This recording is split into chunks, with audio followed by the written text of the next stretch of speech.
Bharat. So ఈ భరత్ అంటే రాజమండ్రి, రాజమండ్రి అంటే భరత్. అంటే జగన్ సార్ పరిపాలన కదా సార్. సో ఇన్నేళ్ళలో మాకు ఒక్క ఐటీ కంపెనీ కూడా ఎందుకు లేదు సార్. రాజమండ్రికి 100 crores తో we've got a sanction of. ఎక్కువగా బస్సెస్ దగ్గర ఇబ్బంది ఉంది సార్, ఆర్టీసీ బస్సెస్ దగ్గర. నేను డెఫినెట్గా సార్తో మాట్లాడతాను. ఎందుకు స్టూడెంట్స్ విషయంలో మీ ప్రభుత్వం అలాంటి చర్యలు? నాకు ఒకటి అర్థం కాల. అంటే సార్ మీరు ఎంపీగా చేసింది మీ దృష్టిలో యూ డిడ్ ది బెస్ట్ అని ఫీల్ అయ్యి ఇంకా ఎమ్మెల్యేగా వెళ్తున్నారా, or what is your motto? Correct ప్రశ్న అడిగామా. సో భరత్ ఎమ్మెల్యే కింద ఉంటే ప్రజలతో ఇంకా క్లోజ్ అసోసియేషన్ మెయింటైన్ చేస్తున్నాడు. ఎమ్మెల్యేగా గెలిచిన తర్వాత రాజమండ్రి నియోజకవర్గం కోసము ఒక ఎమ్మెల్యేగా మొట్టమొదటగా ఏ కార్యక్రమం మీద మీరు ఫోకస్ చేయబోతున్నారు?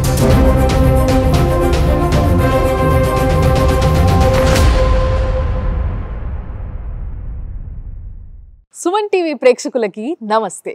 అయితే ఈరోజు చాలా దూరం ప్రయాణం చేసి ఒక వ్యక్తిని కలవడానికి నేను రాజమండ్రి వచ్చేసిన. రాజమండ్రి అనగానే వినిపించే పేరు మార్గాని భరత్. సో ఈ భరత్ అంటే రాజమండ్రి, రాజమండ్రి అంటే భరత్. ఈ విధంగా అయిపోయింది ఈ రోజు పరిస్థితి. ఇక్కడ మనం మాట్లాడుకోవాలి. ఒక ఇంతకుముందు ఆయన రియల్ హీరో, ఇప్పుడు రియల్ హీరో అవుతున్నారు ఆయన.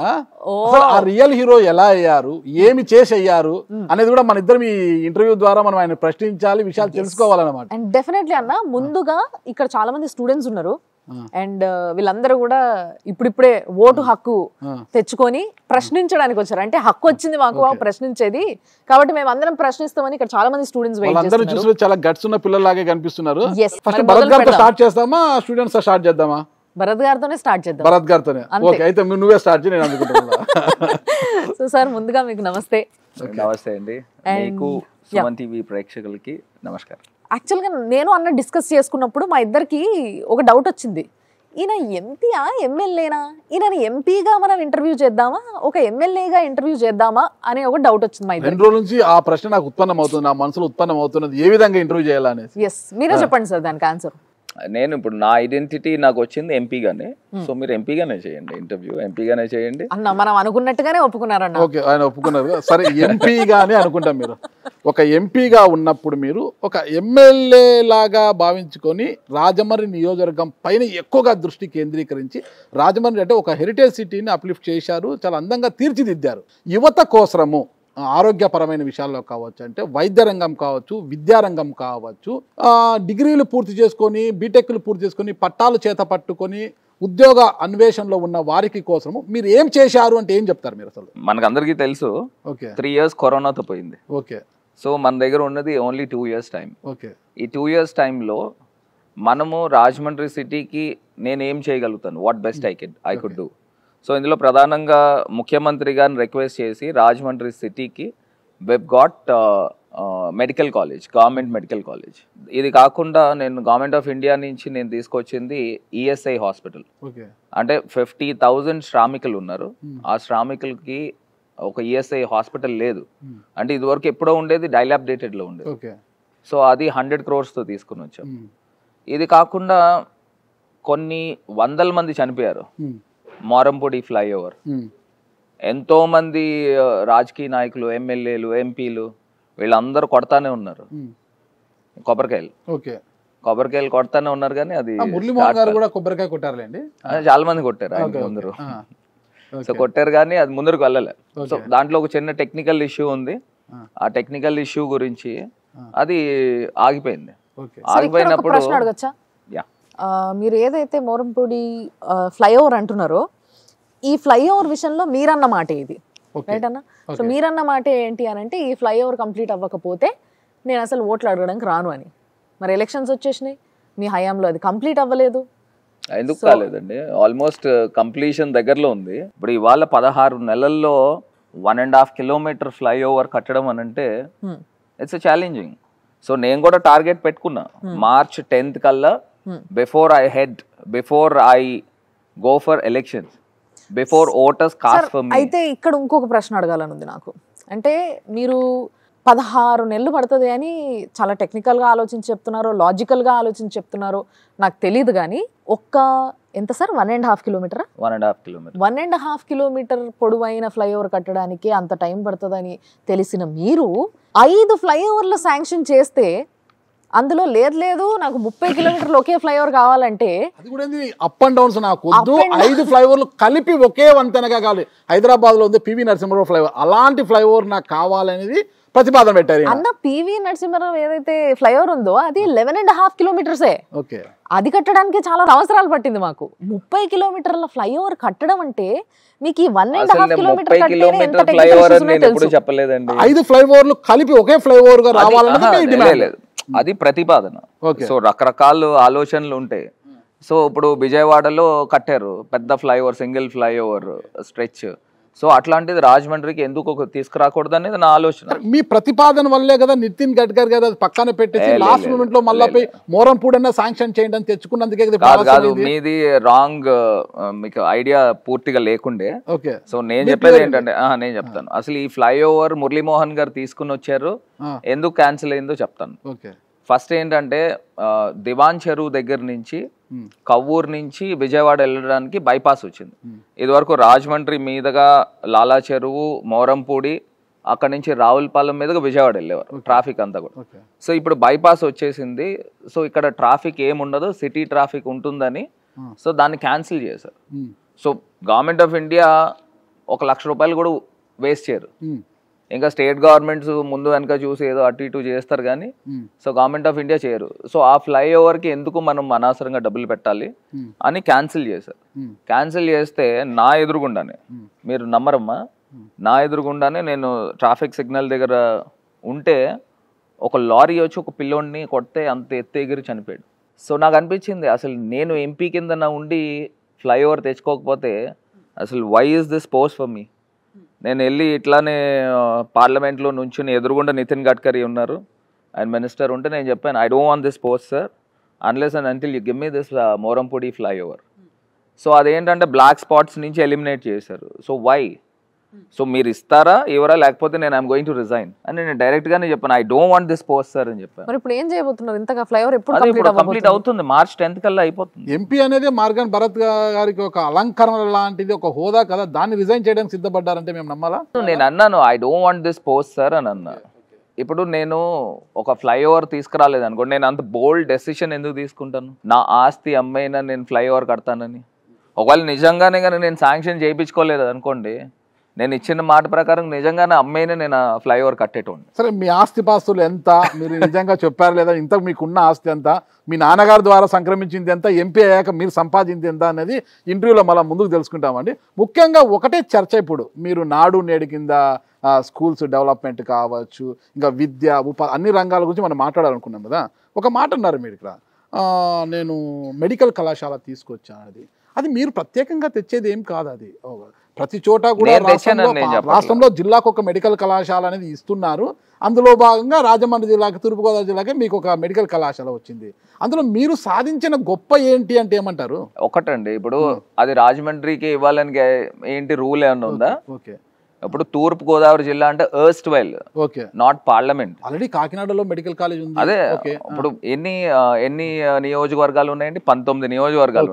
19 నియోజకవర్గాల్లో రాజమండ్రికి ఎందుకు ఇవ్వాలండి? రాజమండ్రి సిటీ ఉంది, రూరల్ ఉంది, రాజానగరం ఉంది, కవ్వూరు ఉంది, గోపాలపురం ఉంది, అమలాపురం కాన్స్టిట్యున్సీ ఉంది, ఇంకా అక్కడే ఇవ్వచ్చు కదా. సో నేను సీఎం గారిని రిక్వెస్ట్ చేసి ఐ వాంట్ ఫర్ రాజమండ్రి అని నేను రిక్వెస్ట్ చేశాను. స్టూడెంట్స్, ఒక చిన్న విషయము, మీ ఎంపీ గారు అంటే రాజమండ్రిలో మీరు రోజు తిరుగుతుంటారు కదా, పార్కులు కానీ చెరువులు కానీ అన్ని డెవలప్ చేశారు, చాలా ఎంజాయ్ చేస్తున్నారా? సార్, మీకు అవే పార్కులు చెరువులు ఉంటే చాలా, చదువు కూడా కావాలా? మరి చదువు కావాలంటే మీరు ఏం కోరుకుంటున్నారు? నూతన విద్యా విధానం ఎలా ఉండాలని కోరుకుంటున్నారు?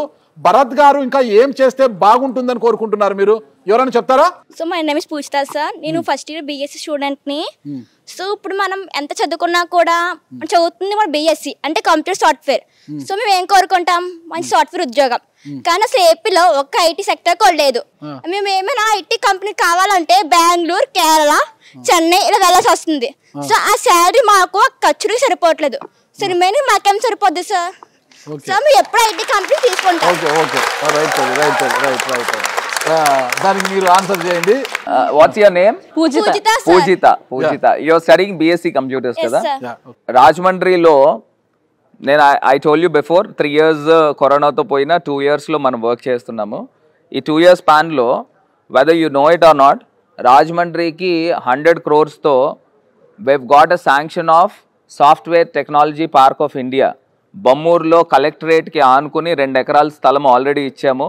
So this is in the process. So STPI రాజమండ్రికి 100 crores ఒక మార్కీ బిల్డింగ్ రానుంది. సో ప్లగ్ అండ్ ప్లే కిందన అది డెఫినెట్గా నెక్స్ట్ టర్మ్లో నేను తీసుకుని వస్తున్నాను. We're going to have a nice software park in Rajahmundry city.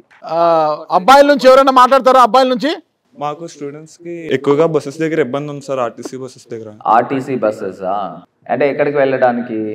ఎక్కడైనా మేము ఎక్కడి నుంచి వచ్చినా మాకు ఎక్కువ రెగ్యులర్గా ఉండేది బస్ ఫెసిలిటీ ఉండట్లేదు సార్. ఓకే. అంటే లోకల్గా మాకు ఈ కాలేజ్కి వచ్చే వాళ్ళు దాంట్లో కానీ ఏది చూసుకున్నా అంటే నీకు ఏం కావాలని కోరుకుంటున్నావు? బస్సెస్ పెంచాలి సార్. అగైన్ ఒకే బస్సుకు ఉన్న సిట్టింగ్కి 55 సార్. నార్మల్గా అయితే మాది పురుషోత్తపట్నం సైడ్ నియర్లీ 120 people వెళ్తా ఉంటారా? వెళ్తూ ఉంటారు సార్ డైలీ బస్సు.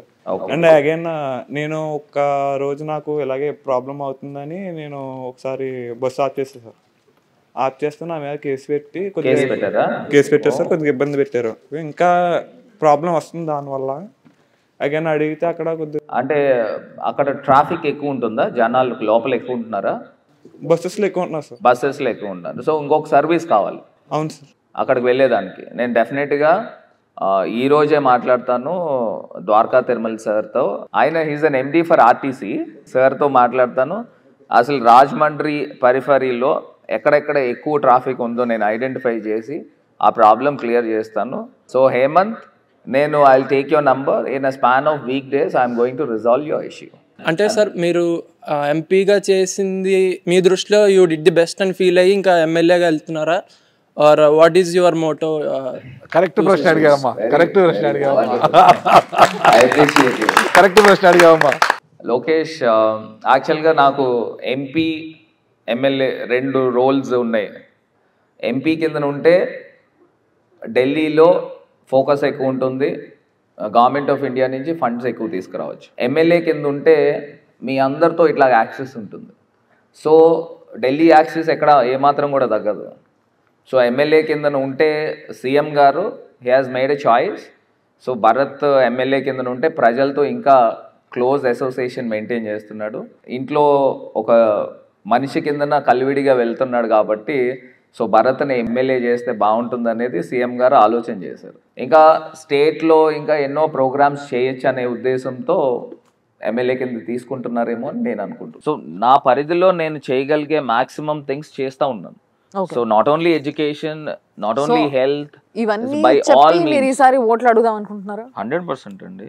ఒక ఎంపీగా మీరు చెప్పినవన్నీ చేసేసినట్టు పోట్రే చేసుకోవచ్చా దీన్ని?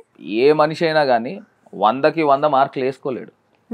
ఇప్పుడు నేను నా సాటిస్ఫాక్షన్ లెవెల్స్ ఉన్నాయి. అంటే మీరు స్టార్టింగ్ లో మీరు అన్నారు కదా ఎంపీగానే నన్ను ఇంటర్వ్యూ చేయండి అని. ఎందుకంటే నేను ఇప్పుడు అచీవ్ చేసిన ఏమున్నాయో అవి చెప్పేదాని గురించి ఎంపీగానే చేయండి. ఓకే, సో ఎంపీగానే ఇంటర్వ్యూ చేస్తే ఒక ఎంపీగా మీరు అన్నారు కదా ఎంపీగా నేను సెంట్రల్ నుంచి ఫండ్స్ తేవచ్చు. ఒక ఎంపీగా మీరు ఎంత ఫండ్స్ తెచ్చారు సార్ ఇప్పుడు వరకు? ఇప్పుడు దాకా మీరు క్యాలిక్యులేట్ చేసుకుంటే మీరు పర్సనల్గా ఏదైతే ఇప్పుడు మీరు మెడికల్ కాలేజ్ ఇవన్నీ చెప్పకండి, ఎందుకంటే అవన్నీ ఆటోమేటిక్గా వస్తాయి. అది మీరు భరత్ ఉన్నా శరత్ ఉన్నా రమేష్ ఉన్నా వస్తాయి. రాదు ఎందుకు వస్తుంది? డెఫినెట్లీ వస్తాయి సార్. ఇప్పుడు మోరంపూడి ఫ్లైఓవర్ వస్తుందా సార్? అదే అంటున్నాను, హాస్పిటల్ వస్తుందా? అదే అంటున్నా. మళ్ళీ వచ్చే వాటి గురించి నేను అది కూడా చెప్తాను. మెడికల్ కాలేజ్ ని నేను మానిటర్ చేసుకోలేదు అనుకోండి, అది ఈ సంవత్సరం అవచ్చు, వచ్చే సంవత్సరం అవచ్చు, లేదా 5 ఏళ్ళ తర్వాత అయినా అవచ్చు. మరి నేను మానిటర్ చేసుకున్నాను. ఇప్పుడు మొత్తం అన్ని కూడా నేనే సింగిల్ మ్యాన్ అక్కడ పవర్ సెంటర్ అని నేను చెప్పట్లా. It's collective effort. ఓకే, మీరు పట్టుపట్టి నితిన్ గడ్కరీతో మాట్లాడి మోరంపూడి ఫ్లైఓవర్ తెచ్చారు, చాలా నిధులు తీసుకొచ్చారు, ఈఎస్ ఆసుపత్రులు తెచ్చారు, అన్ని తెచ్చారు కదా. మరి మీరు అనపర్తి నియోజకవర్గ ప్రజలకు ఒక ఎంపీగా ఒక హామీ ఇచ్చారు, నో హాల్ట్ నో ఓట్ అనేసి. అంటే అనపర్తి రైల్వే స్టేషన్ లో జన్మభూమి ఎక్స్ప్రెస్ నేను స్టాప్ చేయిస్తానని. ఒక ఎంపీగా మరి ఎందుకు చేయలేదు? సరే ఎంపీగా చేయలేదు కాబట్టి ఇప్పుడు ఎమ్మెల్యేగా కన్వర్ట్ అవుతున్నారు. మీరు ఎమ్మెల్యే అభ్యర్థిగా మిమ్మల్ని కన్ఫై చేస్తూ ఇక్కడ మీరు ఇన్ఛార్జ్గా ఉన్నారు. అంటే ఇప్పుడు ఎట్లా మీరు ఎంపీగా వెళ్ళడం లేదు కాబట్టి నో ఓట్ అనేది అనుకోవచ్చా? ఇంకా అది హాల్ట్ ఉండదు, ఓట్ ఉండదు. అదే ఒకటి చూడండి, ఇప్పుడు మీకు వందే భారత్ ట్రైన్స్ విన్నారు కదా? విన్నానండి.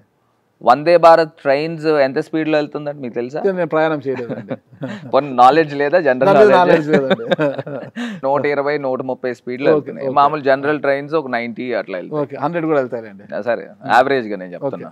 సో వెళ్ళినప్పుడు ఇప్పుడు ఉన్న ఎగ్జిస్టింగ్ ట్రైన్స్ కూడా ఎక్కడెక్కడ కొంత వీక్ ఉన్నాయో హాల్ట్స్ తీసేస్తున్నారు. ఇప్పుడు న్యూ హాల్ట్స్ ఎక్కడైనా ఇవ్వాలి అని అంటే ప్రైమ్ మినిస్టర్ ఆఫీస్ నుంచి పర్మిషన్ ఉండాలి. ఇంకా ఇప్పుడు అంటే హైలీ ఇంపాసిబుల్. ఇప్పుడు ఎలా అవుతుందంటే వందే భారత్ ట్రైన్ రావడం వలన అది ఏమైందంటే ఉన్న హాల్ట్స్నే తీసేస్తున్నారు. ఇప్పుడు బిట్వీన్ విశాఖపట్నం టు చెన్నై దాకా there is an requirement of 3rd and 4th lines. ఆ 4th లైన్స్ వస్తాయి కానీ ఇప్పుడు ఉన్నాయి 2 లైన్స్ అండి. ఇప్పుడు వైజాగ్ టు విజయవాడ దాకా 3rd and 4th లైన్స్ ఇప్పుడు మొన్న శాంక్షన్ వచ్చిందని చెప్తా ఉన్నారు. నేను కూడా 10 సార్లు కాదు 20 సార్లు మేము రైల్వే మినిస్టర్ దగ్గరికి వెళ్ళాం. ఈ అనపర్తి హాల్ట్ గురించి వెళ్ళాను. Railway 3rd line 4th line ఇవ్వాలి, మీరు ఆంధ్రప్రదేశ్కి చేయట్లేదని ఎన్నిసార్లు డిమాండ్ చేసాం. ఆర్క్ బ్రిడ్జ్ సిటీ లోపల నుంచి వెళ్తుంది. సో మీరు వందే భారత్ ట్రైన్స్ ఎందుకు తీసుకొస్తున్నారు? ట్రాఫిక్ తగ్గించేదానికి కదా. మళ్ళీ సిటీలోంచి వెళ్తూ ఉంటే మళ్ళీ ట్రాఫిక్ కంజంక్షన్ అవుతుంది అని నేను ఆయన కౌంటర్ చేస్తే హీ హాజ్ రియలైజ్డ్ అనమాట. So there is one more requirement of bridge on Godavari river. So నేను ఆ గోదావరి రివర్ ఇచ్చినప్పుడు దానిపైన రోడ్ కూడా ఇవ్వండి, రోడ్ కమ్ రైల్వే బ్రిడ్జ్ అవుతుంది అంటే ఆయన లెక్కలు వేసుకున్నాడు. ఇది 4.2 కిలోమీటర్స్ అవుతుంది, కిలోమీటర్కి నాట్ లెస్ దెన్ 1000 కోట్లు అవుతుంది, ఇంకో 4500 కోట్లు అవుతుంది అనమాట. We have to go to prime minister to get the permission అని. సో మొత్తం మీద మీకు కావాల్సింది ఇంకో 2 లైన్లు. ఇంకో 2 లైన్లు వచ్చేంత వరకు మీరు ఇచ్చిన హామీ నెరవేర్చలేను అంటారు. అయితే నెరవేర్చలే కాదండి, ఇప్పుడు ఇండియాలోనే ఎక్కడ కొత్త హాల్ట్స్ ఇయ్యట్లా, అదే సార్ తీసేస్తున్నారు. So it's a policy matter. Janasena party office కోసం అని చెప్పి ఒక బిల్డింగ్ విషయంలో కొలతలు సరిగ్గా లేకపోయినా డీవియేషన్ ఉన్నప్పటికీ సార్ దానికి అగేన్స్ట్ గా కార్పొరేషన్ చైర్మన్ ఆయన ఇట్లా కట్టడానికి వీల్లేదని చెప్పి స్టాంప్ వేసి మరి ఒక పత్రం ఇస్తే దాన్ని కాదని మీరు జనసేనకి సపోర్ట్ చేసి లేదు వదిలే కట్టుకొని అని చెప్పి సపోర్ట్ చేశారు. మరి మిమ్మల్ని ఏమనాలి? అసలు మీకు ఎవరు మీకు ఫీడ్బ్యాక్ ఇచ్చారు నాకైతే తెలియదు, కానీ ఇప్పుడు నేను ఎంపీగా నాకు ఎంతో మంది పరిచయాలు ఉంటారు. నేను ఇప్పించానని మీరెందుకు అనుకుంటున్నారు? బయట అదే చర్చ జరుగుతుంది. ఏం చర్చ జరుగుతుందంటే మీరు అట్లా కాదు, అలా చెప్తున్నాను. మీరు అది ప్రూవ్ చేస్తే నేను ఇలా బహిరంగ నేను సారీ చెప్తాను. ఏం మాట్లాడతారు? ఎవడో పిచ్చోళ్ళు 10 మంది 10 రకాలు మాట్లాడితే దానికి ప్రతిదానికి నాకు ఆపాదించడం అనేది ఎట్లా కుదురుతుంది? కరెక్ట్. అది మీ ప్రమేయం లేకుండా నిర్మించారు. విల్లా స్ట్రీట్ తెలుసు కదా మీకు.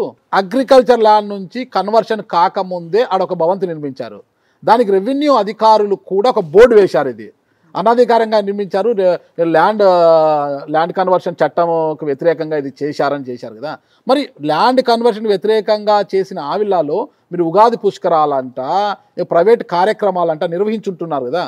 అది కరెక్ట్ అంటారు ఒక ఎంపీగా మీకు? నాకు తెలీదు అసలు అది అగ్రికల్చర్ ల్యాండ్ కన్వర్షన్ జరిగిందో లేదో నాకు తెలియదు. పెద్ద బోర్డు పెట్టారు కదా రెవెన్యూ అధికారులు బయట. నేను చూడలేదు. చూడలేదు. అది 365 days అక్కడే ఉందా బోర్డు? నాకు తెలియదు, ఇప్పటికీ నిజంగా నాకు తెలియదు. ఒకవేళ నిజంగా నా నోటీస్ లో ఉండుంటే అట్లా చేసి ఉండేవాళ్ళు. మీరు అక్కడ బిల్డింగ్ లో వెళ్ళి సంబరాలు చేసుకోవడానికి కారణం ఏంటి సార్? మరి అంటే అది ఎవరిది అనుకొని వెళ్ళారు? మా పార్టీలో నాయకులు ఎవరో సజెస్ట్ చేశారు అది బాగుంటుంది అని చెప్పేసి చెప్తే.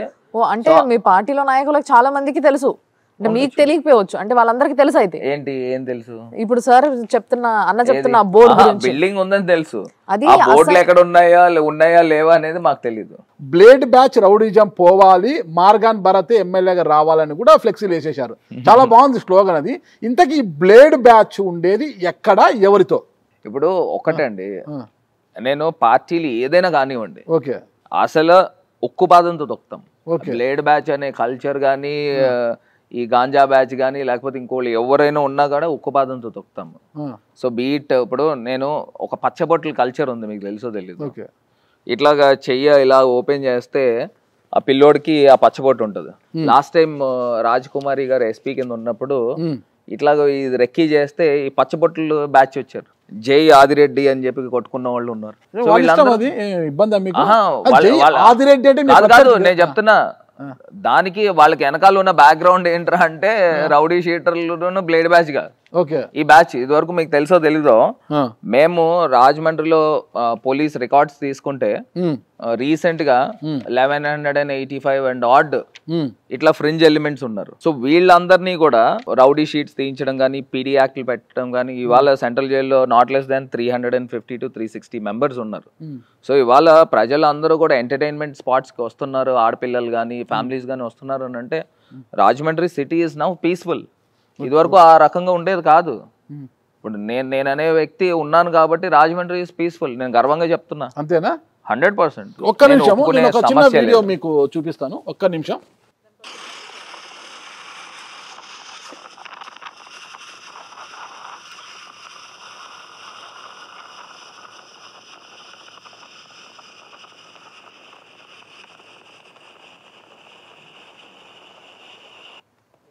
ఇంకొకసారి మీరు క్లారిటీగా చూడండి ఎవరని. బాగా చూడండి, అది చేతిలో స్టీల్ కత్తి అది తిప్పుకుంటూ వెళ్తున్నాడు.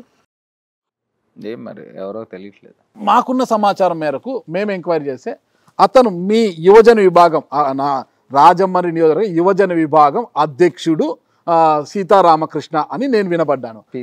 పీతారామకృష్ణ. ఆ రామకృష్ణ ఎవరు వెంట ఉన్నాడు ఇప్పుడు?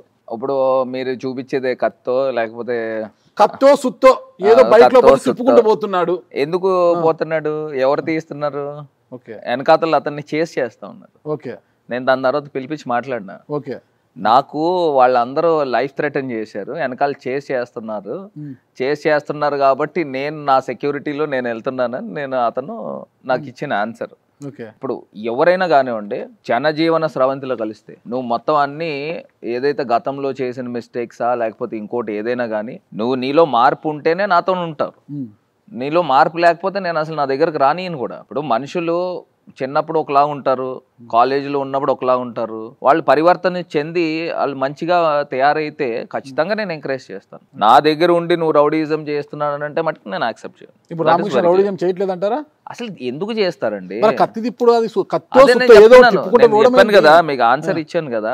సో ఆ లెక్కన మీకు రామకృష్ణ గారు చాలా ఉత్తముల్లా కనిపించాడు. పరివర్తన చెందాడు అంటున్నా.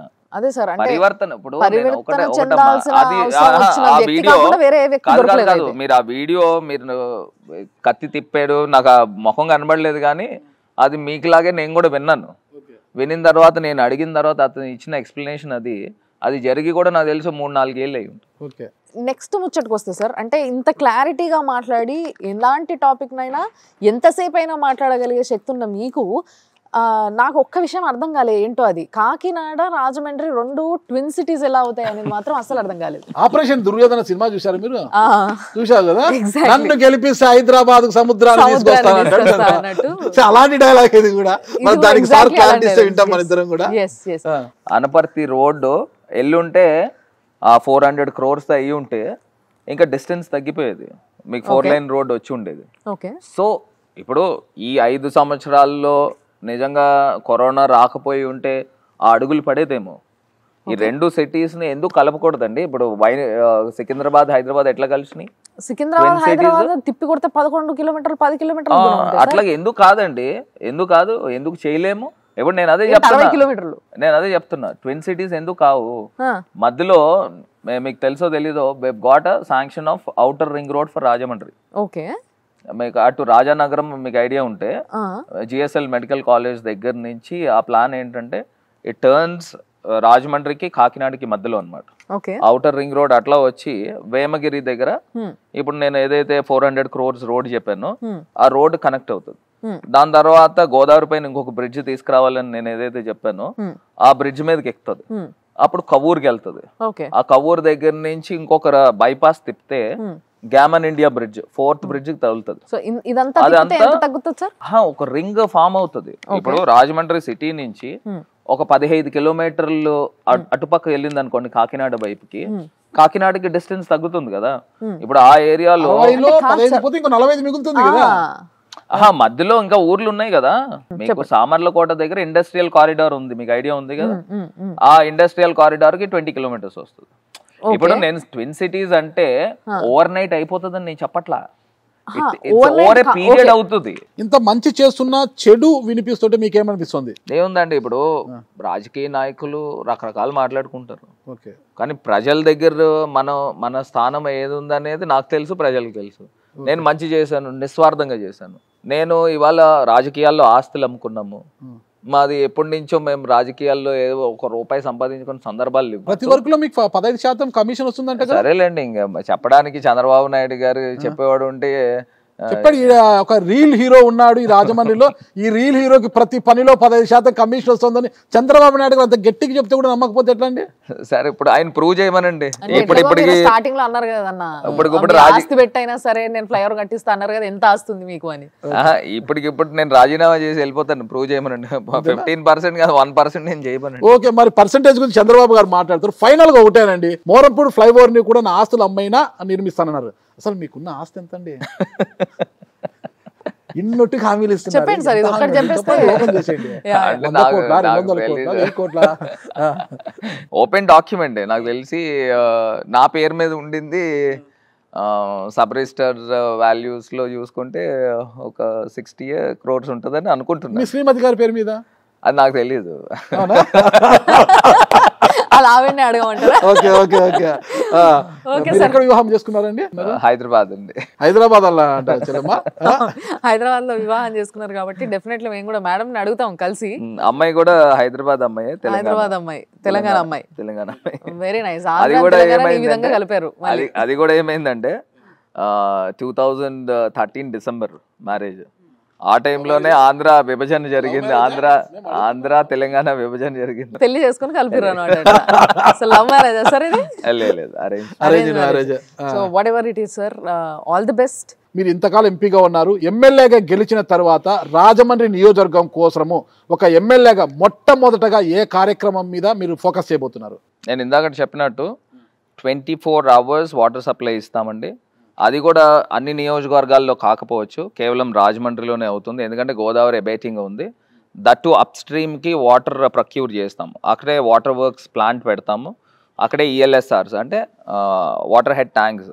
సో రాజమండ్రి కన్నా అప్ స్ట్రీమ్ ఒక 10 meters హైట్లో ఉంటుంది కాబట్టి హై ప్రెషర్ వాటర్తో వస్తుంది. సో ఆ వాటర్తో ప్రతి ఇంటింటికి 24 hour వాటర్ సప్లై చేయడానికి స్కోప్. దానికన్నా ముందు ఒక పని చేసే బాగుంది, ఏపీ పేపర్ మిల్ నుంచి వచ్చిన వ్యర్థాలంతా కూడా డౌన్ స్ట్రీమ్ లో కాకుండా అప్ స్ట్రీమ్ లో అది ఇదవుతుంది, అదంతా కూడా డౌన్ స్ట్రీమ్ లోకి, అదే సిటీ మీద నుంచి వెళ్తుంది, అప్ స్ట్రీమ్ నుంచి డౌన్ స్ట్రీమ్ కి వెళ్తుంది. పేపర్ మిల్ కి పైన మనం వాటర్ ప్రొక్యూర్ చేస్తాం. సో డౌన్ స్ట్రీమ్ వచ్చేది కూడా పేపర్ మిల్ కూడా ఒక ప్రోగ్రామ్ ఒకటి ఉంది. ఈ వాటర్ నంతా కూడా ట్రీట్మెంట్ చేసి సముద్రంలోకి వదలాలని ఒక ప్యాకేజ్ కూడా ఉంది. అది రాబోయే రోజుల్లో ముందుకు వెళ్తాం. జగన్మోహన్ రెడ్డి గారు సిద్ధం అంటూ కార్యక్రమాలు చేస్తున్నారు కదా ఇప్పుడు బహిరంగ సభలు, మీరు కూడా ఎన్నికలు సిద్ధంగా ఉన్నారా? మేము డే 1 నుంచి నేను వర్క్ చేసేది కూడా ఇవాళ పర్టికులర్ గా నేను ఎన్నికలకి సిద్ధం అని ఏం లేదు. ప్రతిరోజు ప్రజల్లోనే ఉంటున్నాం, ప్రతిరోజు కార్యక్రమాలు చేసుకుంటాం. ఓకే, ప్రమాణం చేయండి. భరతను నేను మీకు హామీ ఇస్తున్నాను, నేను వచ్చిన వెంటనే రాజమండ్రి ప్రజలకు 24 గంటలు శుద్ధి చేసిన తాగునీటి అందిస్తానని ప్రమాణం చేయండి. నేను ప్రతి మాటలో కూడా జగనన్ననే ఫాలో అవుతాము. జగనన్న ఎప్పుడు చెప్పే మాట, దేవుడు దయతో, ప్రజల దీవెనలతో, జగనన్న యొక్క దీవెనలతో, రేపు జగనన్న ముఖ్యమంత్రి అయి నేను ఎమ్మెల్యే అయిన తర్వాత భరత్ అనే నేను 24 గంటల పాటు రాజమండ్రి ప్రజలకు మంచినీళ్ళు సరఫరా చేసే విధంగా నా ప్రయత్నం 100% చేస్తాను అని మాట ఇస్తా ఉన్నా. థ్యాంక్ యూ ఎంపీ గారు, గుడ్ లక్. మీరు ఖచ్చితంగా అధికారంలోకి వచ్చిన వెంటనే మీరు అనుకున్న మేరకు గోదావరి అంటే రాజమండ్రి ప్రజల యొక్క చిరకాల కోరిక నెరవేర్చాలి, వాళ్ళకి 24 గంటలు మంచినీటిని అందించాలని కోరుకుంటున్నాం. థ్యాంక్ యూ అండి. Thanks a lot sir and all the best. Thank you.